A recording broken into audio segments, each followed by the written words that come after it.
Here in Indiana, basketball carries a deep history that goes back for generations. And just like Spokane, for the Hoosiers, basketball is more than just a game, it's a way of life. And nowhere in the state is that more on display than right here at Hoosiers Gym in Knightstown, Indiana. What I say when it comes to this basketball team is the law. And for the thousands of visitors that come to get a sense of Hickory history, the magic is still there. Everything from speechless to those who say, wow, this is on my bucket list, to people who actually break down in tears. It felt as though I was taking a step back in time, into 1986, taking a shot for my chance to win it all. But for the Gonzaga team, they won't get that chance, at least not here in Knightstown. And Garner says he wished they could have been here to see it in person. But the success for Sneva didn't come immediately. And as someone who grew up watching the races, Doug Bull said seeing him finally win the Indy 500 was a memory he'll never forget. You know, he spent a lot of years as the bridesmaid.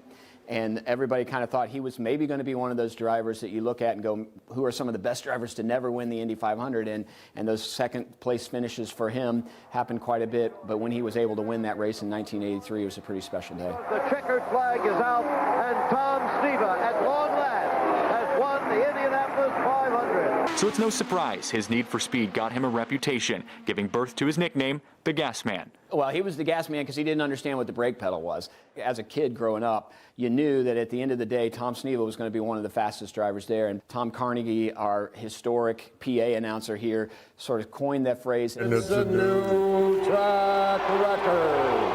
And I can just remember him when Tom Sneva broke that, telling fans, oh, wait for this, fans. It's a new track record, and it's over 200 miles an hour. It's a pretty special moment. The city is getting in the spirit right now. Everyone's ready for the Final Four. And right now, what's standing in the way of Gonzaga's berth to the Final Four is USC's. But it's not just the sheer size of this sign that's so impressive. It's what goes into making it that's so eye-opening. And all of it goes to show just how far the city of Indianapolis is willing to go to show their pride in this beloved tournament. It was about 4 or 5 days of actually putting up the material. They basically, with window washer type equipment, they're going down and doing drops. It's almost like wallpaper.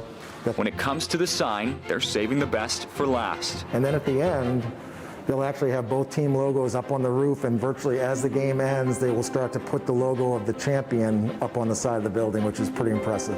So for the last team standing, they'll see their team logo dropping from the heavens, marking the end of this historic tournament.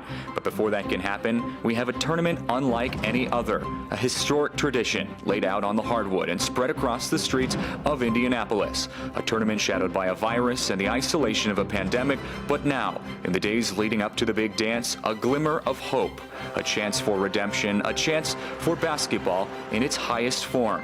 The stage is set, the lights are on. Welcome to March Madness. No one can stop Suggs. No one can stop Timmy. No one can stop. Hey, I don't know if the party's over here yet, Stephanie. I'm not ready to go inside just yet. I actually stood next to him during a portion of the interview, and he's 6'11", like I said, so I was arching my neck up. I'm about 5'11", so about a foot shorter, you know, and it was, I'm glad I wasn't on camera, let's say, for that interview. I think it's the best team in about 45 years. It was almost like an NBA team against a high school team. I thought we were going to another overtime, and that shot sucks. It was beautiful. Before we won, I was like, and then it was just craziness. 11 seed, and we have 11 national championships. A coincidence? I think not. Yeah, well, we'll see about that tonight. You were supposed to lose to Michigan, so. And we didn't. We'll just have to see what happens. I'm excited.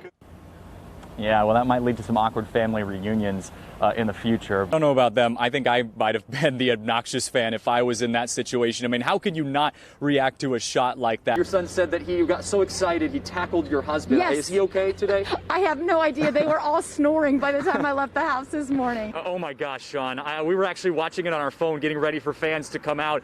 And I had a couple other media members around us, and we all just started yelling. I mean, it's just incredible moment. Even to be outside the stadium, it was amazing. I got to ask you guys are from Spokane, from the Cheney area. What was it like to be here and watch that shot? Unbelievable!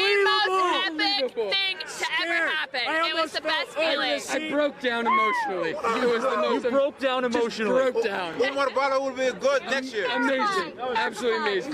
Greatest game I've watched. Jalen Suggs will never have to buy a beer at Jack and Dan's ever again. All right. right, now we got an upcoming matchup, national championship Baylor. How you feeling? Tough game. I've been waiting to watch this game since the beginning of the season. I think they've got a good matchup, but I think we're going to take them about 90 to 88. Another epic battle. It's going to be a good fight, but I think we're going to take them. All right, there we go. Go Zags, guys. Go Zags. Back to you, Sean.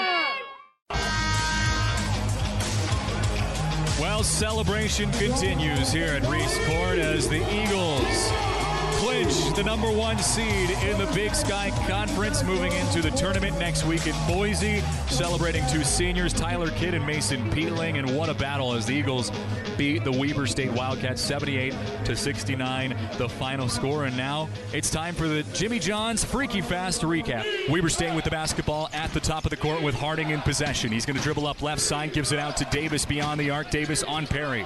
Davis struggling to get inside the paint, has to dish it out to John, who's back still. A little screen move put on the outside. Davis going to pull up for 3. First 3 of the night is off the inner rim. No good. Rebounded by Ellis Magnuson, who's a big player, a freshman for the Eagles, stepping into the game here to start. Pass up on the outside. Jack Perry finding Kim Aiken Jr. off to Rouse into the corner.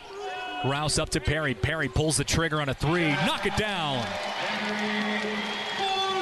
Jack Perry finding nothing but nylon there, 64-59, and just like that, the Eagles coming out of the break with more momentum. At the top of the key, Davidson right hand on the right side, has to slow down, finds Kim Aiken Jr. for 3, hits the triple.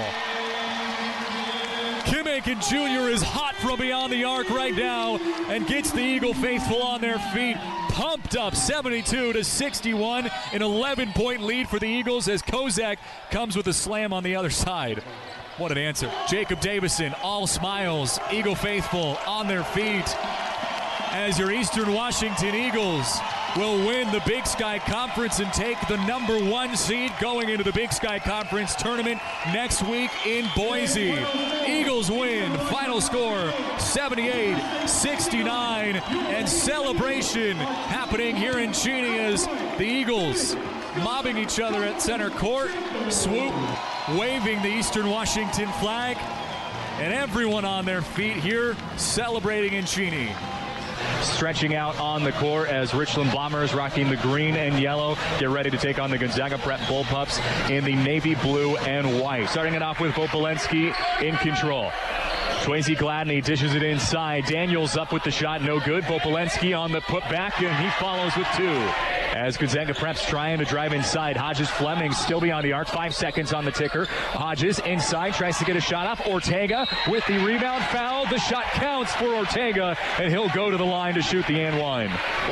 Ortega now back outside. Liam Lloyd, easy lane in the slam for Liam Lloyd, who raises the roof off the 2-point slam. Richland on the other end and answers with a 3. Braden Ryu.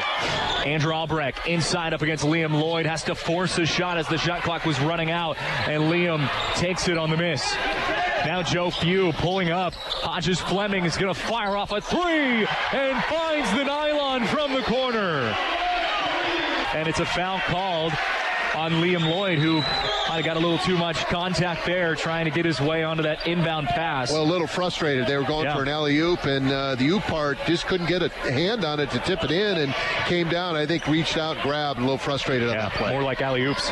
Alley-oop. There you go. Look at that, you crafty devil, you.